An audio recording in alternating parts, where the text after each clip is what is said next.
How do I All look at right. my jammies? We're trying to crop them out. That's all good. Oh, get him in there.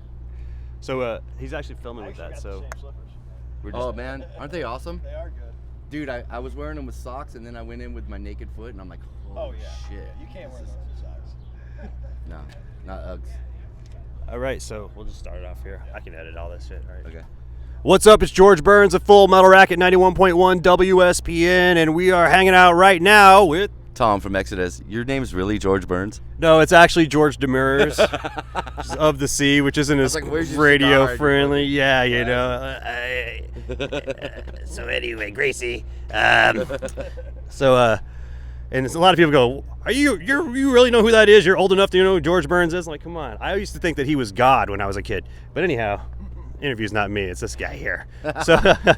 So anyhow, so you're out here on tour with Testament on this Dark Roots of Thrash tour, and how's the world been treating you?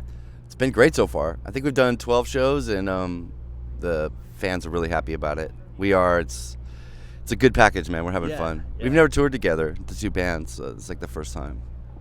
They never toured together. That's interesting news. I never realized that. But you guys have definitely like played festivals and stuff, though, right? Yeah, we played some festivals. yeah. We've done one-off shows, and we've Yeah. we've done Bay Area shows and out of Bay Area shows Right. and LA shows together, but we've never done actually a full-fledged tour. I might as well check I it saw you out. pimping I that. got this at the Salvation Army in upstate New York. Check this out. This is Oh, there you go. This is the real KUSF right here. Oh, so it's a community radio in San Francisco, huh? KU. This is SF. this is what KUSF is now. Okay. Whoever says they're KUSF out there is fucking lying to you. Okay. So now you know. So anyhow, so what's up next for Exodus? World domination. No, we're just cruising along. We got a long tour cycle for this record. The album's well received. We're going to Europe after this tour for I think a 6 or 7 week tour, and then we take a little break. We got some shit coming up, possibly with Testament. Also Oh, cool. coming up. I don't think I'm really allowed to talk about that just now, but should be able to very soon. And on this tour, are you guys doing any songs from like all the vocalists from the past, like Bailoff and Rob Duke's era too? Yeah.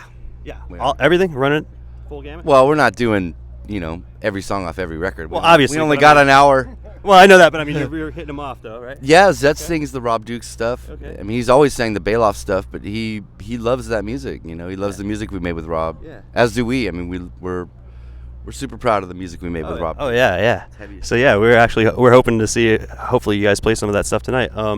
Yep. So how is it with Zetro? Zetro is doing great. He's super hungry for this. He's crushing live. I don't know what he did to take care of his voice the years he was out of the band, but he's singing pretty much better than he ever has right now. So. Okay. And I didn't get to ask him that personally, but what is the name? Why? Well, I think back in the day, many moons ago, there was an acid party that took place somewhere in the East Bay, probably Pleasanton, Dublin area.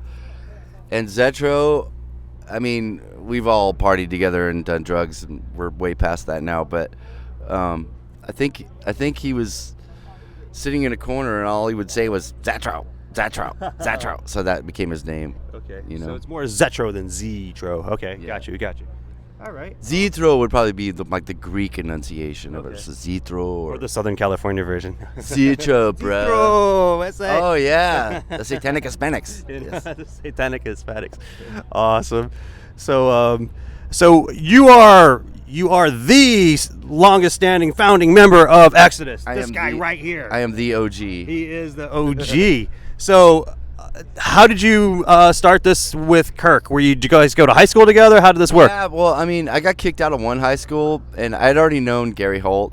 Gary Holt wasn't even playing guitar at that time, and then I got kicked out of that school for attendance problems, and I went to another high school in El Sobrante, the nearest one to the one I got kicked out of. And yeah, I met Kirk, and we hit it off immediately, and we actually knew Kirk outside of that, though. We started jamming in high school band rooms and his mom's living room, and a friend's mom's living room. Our original singer Keith Stewart in his mom's living room, and that's kind of where this stuff started. And you know, the process has remained the same. Like since then, we're a jam band. We're a band that jams together. It's not like we. I thought he was just saying he was a jam band. No, He just said, no. I know for a minute I felt like Chris Robinson from the Black Crowes. But no, I mean the process has always been the same. It's like we jam together, and it's cool. What kind of stuff were you guys playing back then in high school? Dude, back then we were playing backyard parties, and my friend bought my friend Merle and Gary's friend, all of our friends actually. He bought Iron Maiden 1 just because of the cover. He went to Berkeley and was like, "Look at this," and we're like, "Ooh," you know how back in the day when you slowly pull an album out, and you know, the getting old part sucks, but the living through that era part is pretty awesome. The fact that we had to work for the music, but anyway. We were playing backyard parties, and we were playing like Running Free and the song Iron Maiden, and Def Leppard's Wasted, Get Your Rocks Off. We were doing all these cover tunes, and it was such new music. People thought they were originals, and we're like, those aren't really our songs, but the ones that you didn't like as much were probably our own written songs. So you basically started off a lot of the new wave of British heavy metal sort of stuff? Absolutely. That's what you guys cut your teeth on? Oh, that's cool. Well, I mean, we were just little sponges back then because, like, you know, Kirk turned me on to UFO. I'd never heard UFO. And, you know, he had subscriptions to I don't know all the magazines, but Cream, you know, Hit Parader. Shit Parader? Yeah, Shit Parader. Like, all these... Circus. All of them, dude. Like, he was the typical, you know, the kid from Almost Famous who had all the shit up on his wall. Yeah, the boy Howdy. Yeah. And he had all these subscriptions, and you know, we would just geek out, you know, like Star Wars geeks. We'd just be all, ooh, you know, Led Zeppelin did this, and Heart's drummer's talking about this, and like, you know, and, you know, my friend just sent me this UFO tape. Let's check it out. Boom. You know, or Merciful Fate. Let's listen to this, you know. It was a special time, dude. I mean, if you're in your formative years and you want to be a musician, what a great time it was to have grown up, you know. So yeah, I grew up in the mid '80s and the early '90s, so I kind of feel you for that. I'm still a vinyl junkie to this day, and awesome. Yeah, there was a time whenever it was like a pen pal sort of thing where you had to like get it from your friends or whatever, and those were the sources that you had, and that's all you had really. But it was a great time, dude. Because like it's just point click. Even if you like something, they're like on to the next thing, you know. Before how many people listen to an album back to back, you know, anymore? Even if they like it. That's where we're at right now, you know. And so that leads me to my next one. What albums do you like currently that came out, say, 2014, 2013, maybe 2015 that you currently like now? Any genre? Back to back. I don't care, any genre. St. Paul and the Broken Bones, man. St. You're Paul. like looking at me like, who? Yeah, St. Paul and the Broken Bones. St. Paul and the Broken Bones. They're like Otis Redding meets Al Green meets Tower of Power. It's... You know, I get a big enough dose of heavy metal, like out here doing what we do. Right. So when I go home, I listen to fucking Creedence or Tower of Power or Journey or some shit that doesn't have, you know, and that's the most recent thing I've listened to that's blown my mind away. Okay. So. And are there any staples that have stand the test of time that you're like, I could just put this album on and it's just fine? Yeah. Long live rock and roll, except Restless and Wild. You know. Back in Black, I stood in line to buy that album because, like we were talking about earlier, working for the music. I stood in line to buy an album, Back in Black, and there was a line outside the record door. I bought my album, went next door to the Ticketron, bought 2 tickets to see Back in Black, fucking San Francisco show, fucking Cow Palace, fucking Oakland Auditorium, went outside, got myself some drugs, went to the show, changed my life. Awesome. That was great. That rules.